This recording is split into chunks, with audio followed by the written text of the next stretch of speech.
Muy buenas tardes. El día de hoy iniciamos con un nuevo módulo, el módulo del sistema musculoesquelético.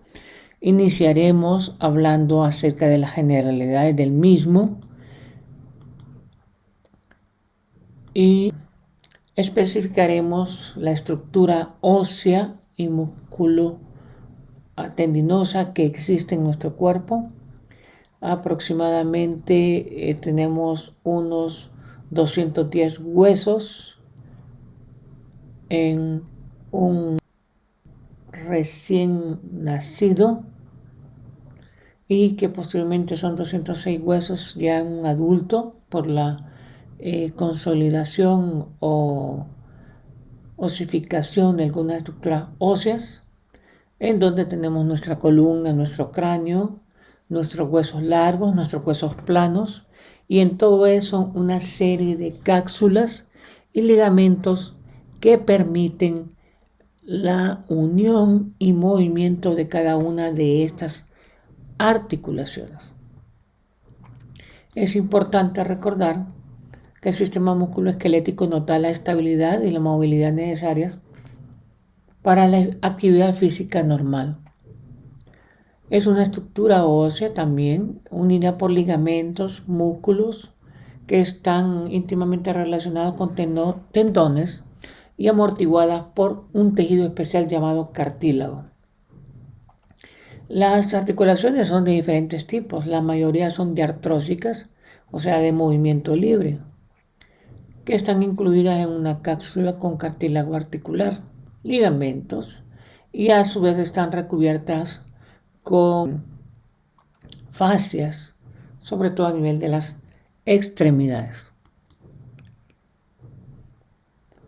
La cavidad articular está limitada por membrana sinovial, que en su interior hay un líquido seroso lubricante que permite mantener la cavidad con bastante cantidad de líquido suficiente para evitar las erosiones.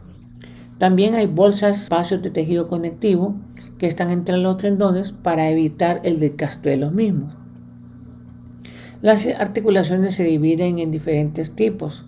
Una de ellas son las sin artrosis, por ejemplo las suturas del cráneo, que tienen movimiento escaso. Las anfiartrosis, por ejemplo las sínfisis del pubis, que tienen movimiento moderado. Y las diartrosis, que son las de cadera, codo, muñeca, la columna intervertebral, el hombro, que tienen mayor movimiento. Anatómicamente podemos ver aquí en este dibujo la cabeza femoral, la cavidad. Esta cavidad se le llama glenoidea, tiene un labro cartilaginoso que está aquí, que es el que permite el mayor movimiento, con el resto de estructuras de la escápula. También adosada o firmemente consistente por la presencia de múltiples ligamentos. Uno de los más importantes es el ligamento supraespinoso, que es parte del manguito rotador, el ligamento deltoides, el ligamento del tendón corto y largo del bíceps, el ligamento redondo, el ligamento infraespinoso y el ligamento subescapular, que hacen de esta cápsula articular una cápsula fuerte, firme, pero a la vez con un amplio movimiento. Y como ustedes ven en este diagrama, son múltiples los elementos que pertenecen a esta cápsula y permiten ese movimiento tan amplio que ustedes demuestran al hacer diferentes deportes, diferentes actividades en la vida diaria. Aquí tenemos la muñeca. La muñeca tiene una serie de estructuras con espacios articulares, líquido entre ellas. La mano tiene aproximadamente unos 625 movimientos que no son perceptibles hasta que se pierden, pero eso es lo que le permite a un pintor, a un músico tocar sus instrumentos, a ciertas personas hacer algunos movimientos, aún los que practican deportes como el taekwondo, karate, kung fu, que utilizan sus manos, movimientos raros, pero que son movimientos ocasionados por la arquitectura ósea, tendinosa y cartilaginosa de la mano. Como ven, es compleja el movimiento y lo hacemos diariamente y no nos damos cuenta porque tal vez no son perceptibles hasta que uno de ellos se pierde. También tenemos la columna. La columna es una estructura ósea que nos da el equilibrio y el sostén a todo el cuerpo. Son un grupo de estructuras óseas de aspecto cuadrado que se unen una con la otra por espacios esponjosos que se llaman cosas intervertebrales, en núcleos en su interior que son de aspecto esponjoso y permiten la compresión y le dan la estabilidad y la amortiguación a la columna, que con el paso de los años puede haber un desgaste y este desgaste es el que genera los procesos patológicos. Esta es la cavidad medular, ¿verdad?, en toda su extensión, las apófisis espinosas, las láminas por donde salen los nervios que inervan la estructura muscular en general. Tenemos otra articulación, la articulación de la cadera, que también tiene una gran amplitud, donde hay muchos ligamentos o una cápsula articular que se llama acetábulo y que le permite a la cadera tener una amplia movilidad, una cápsula articular, ligamentos, una forma curva de la cabeza, al igual que el fémur, que son los que tienen mayor movilidad, unas fascias de protección y, en fin, ustedes pueden ver una articulación extremadamente compleja.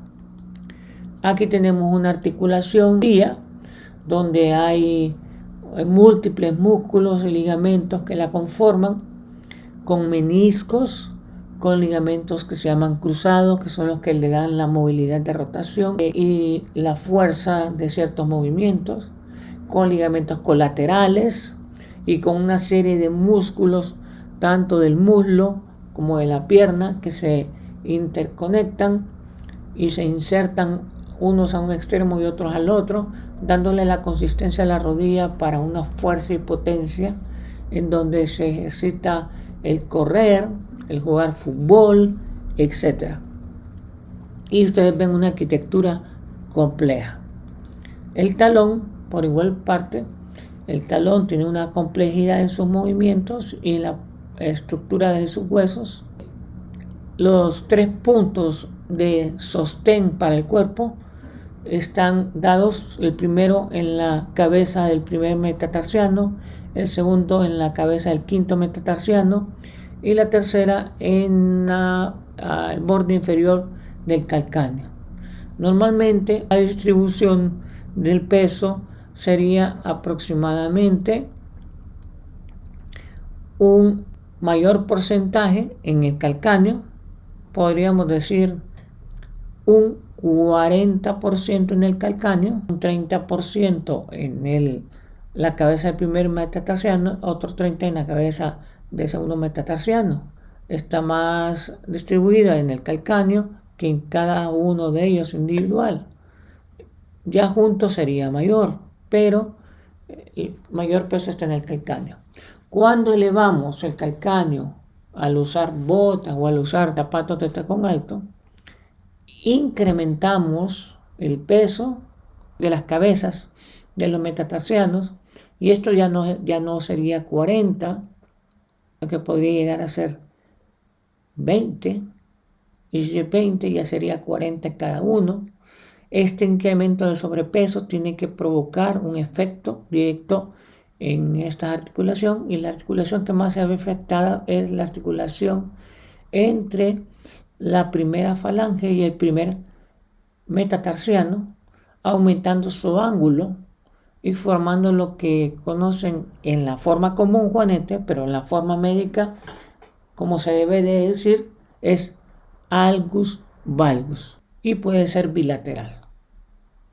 Cuando evaluamos las articulaciones musculoesqueléticas, hay que llevar un orden y hay que hacer el mismo examen físico que hacemos para todo lo demás que nos enseñaron en biología, y es la exploración. En la exploración nos fijamos en el alineamiento de las extremidades, en el contorno, en la simetría, en el tamaño y si hay deformidades groseras o no.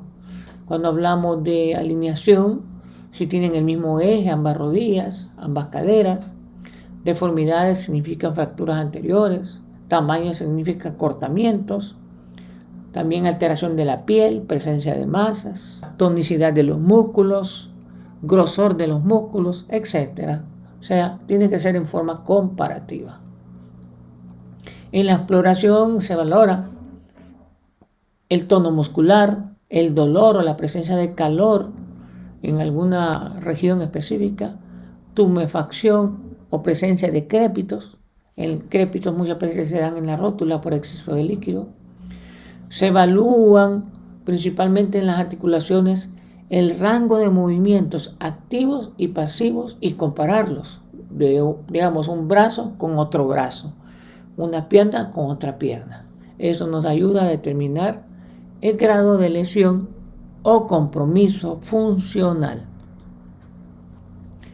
También en inspección al paciente lo observamos y vigilamos la marcha y la postura que adopta, la alineación de la columna, si hay cifosis, escoliosis, rotoescoliosis, etc.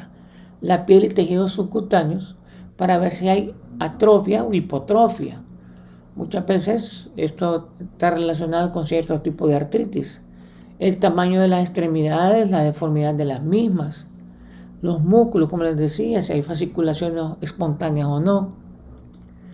A la palpación es importante tocar con mucha cautela las articulaciones para ver si hay puntos dolorosos, sobre todo a nivel de esternoclavicular que puede haber osteocondritis. Si hay zonas al tocar, si son calientes y dolorosas, que refiere el paciente. A palpar el tono muscular. Una de las cosas que no se puede dejar de evaluar es la fuerza muscular y tiene que ser de cada grupo muscular y comparativamente por movimientos activos o por movimientos pasivos. Activos es cuando él lo hace espontáneamente y pasivos es cuando yo lo hago. Y hacerlo de una forma comparativa. Esta tabla que les muestro aquí la usan muchas veces en los departamentos de fisioterapia. Los fisioterapeutas evalúan los grados de afección, les dan un porcentaje y de acuerdo a ese porcentaje ellos toman las decisiones de cuál es el protocolo específico para la rehabilitación de este paciente en particular. Evaluando estructuras específicamente, por ejemplo la columna cervical, hay que inspeccionar el cuello y sus movimientos. ¿Qué movimientos? Flexión, extensión, rotación izquierda, rotación derecha, flexión lateral derecha, flexión lateral izquierda, movimientos de circunvolución. Todos estos tienen ciertos grados de porcentajes. Si estos porcentajes están alterados, significa que hay una alteración. Saber si es uni o bilateral. Nunca se olviden de eso. Aquí tenemos dos pacientes que tienen alteraciones en la columna. En este paciente se debe exagerar la cifosis de la región dorsal. Recuerden, hay una lordosis de la columna cervical, una cifosis de la columna dorsal, una lordosis de la columna lumbar y una cifosis de la región coxígea. En este paciente tiene una cifosis pronunciada de la región dorsal. Puede estar asociado a una escoliosis, una rotoescoliosis, que es una deformidad de columna. En este paciente hay una lordosis normal, cifosis normal, pero hay una lordosis pronunciada inferior y una cifosis acentuada secundaria a la lordosis. Esto no es normal, a menos que sea una persona de descendencia afroamericana que su contextura física ya lo es así y es completamente normal. O sea que también esto hay que valorarlo de acuerdo a la etnia o la raza que estemos valorando. La palpación siempre es importante, encontrar puntos dolorosos, porque puede significar la presencia de una lesión tumoral o una fractura patológica. Siempre recordar que la palpación debe ser bien evaluada y pensar en las patologías que podrían estar asociadas. Los hombros tienen una amplitud de movimiento grande, entonces hay que hacer una inspección de ambos, de la cintura escapular, frente a una pared, valorando los músculos, valorando los tendones, valorando esos movimientos de abducción, rotación interna, rotación externa, la resistencia de ambos a los movimientos, etc. Los rangos de movimiento, esos rangos de movimiento deben de ser valorados con mucho ojo. Cuando digo mucho ojo es con mucha atención. Poner al paciente a hacer movimientos activos y ver si hay una limitación en uno en comparación al otro. Por ejemplo, decir que los levante hacia adelante y ver hasta qué altura los lleva los dos. O en forma lateral y ver hacia dónde los llevan los dos. Eso les permitirá a ustedes saber la fuerza, si es simétrica o asimétrica, que nos puede ayudar en una lesión de tipo vascular o una lesión de tipo nervioso. Ejemplos, como en este caso, tenemos dos pacientes con una misma enfermedad, son artritis. Si ustedes se fijan, la piel es tipotrófica. Si ustedes ven, los tendones son visibles, las articulaciones son prominentes por líquido y hay una desviación de las falanges, en este caso hacia el lado externo. Esto se llama cubitalización. Esta cubitalización se da por deformidad de las articulaciones, con la hipotrofia muscular, con la hipertrofia de las articulaciones. En este otro no logramos ver la atrofia, pero sí lo que vemos es una forma anómala de las regiones distales de los dedos. Ambos tienen artritis, pero esta es deformante, tiene imagen en cuello de cisne y esta tiene peor pronóstico. La radiología tiene una gran amplitud en los diagnósticos y valoración de los pacientes. Todo paciente con problema musculoesquelético debe iniciar con el examen más sencillo y más fácil, que es una radiografía convencional. No iniciar con tomografía, no iniciar con resonancia magnética. El iniciar con eso puede ser una pérdida de tiempo y a veces no encontrar el diagnóstico. Mientras que la radiografía convencional nos da una pauta de dirección. Aquí tenemos una raya X de cara donde podemos ver cambios de manejo odontológico. Nos pueden indicar algunas alteraciones que pueden significar el dolor del paciente. Aquí en cadera pueden haber patologías sacroiliacas, lumbares, de la cadera, de la sínfisis púbica, etc. También la radiología nos puede demostrar la presencia de fracturas complejas y determinar qué estudio de elección es el complementario y nos permite una evaluación más compleja. Aquí tenemos una radiografía simple de hombro. Ya sé que la han visto, pero imagínense todos esos puntos que hay que evaluar. Eso es una radiografía simple y todo ese contexto uno tiene que evaluar. Claro, en el informe lo que se pone es lo más importante, no toda una complejidad, pero recuerden, la base para saber qué vamos a hacer, cómo lo vamos a hacer y por qué lo vamos a hacer, siempre sigue siendo un estudio convencional. Sé que se pide mucha tomografía. La tomografía significa únicamente ampliar el conocimiento de algo que ya sabemos. Por ejemplo, la tomografía y la resonancia, cuando hay cáncer, solo sirven para extensión tumoral, no para diagnosticar el cáncer. El cáncer óseo se diagnostica por estudio radiológico convencional. Aquí tenemos una tomografía de un paciente, vemos un cuerpo vertebral, este es a nivel de T12, vemos una deformidad total del cuerpo vertebral, un canal medular disminuido completamente y esto es una fractura por compresión axial de T12 con un fragmento desplazado y probablemente una lesión medular ya que la cavidad está perdida. Aquí tenemos otra tomografía donde comparativamente nos demuestra que hay ausencia del tercer molar del lado derecho y hay expansión de la cavidad.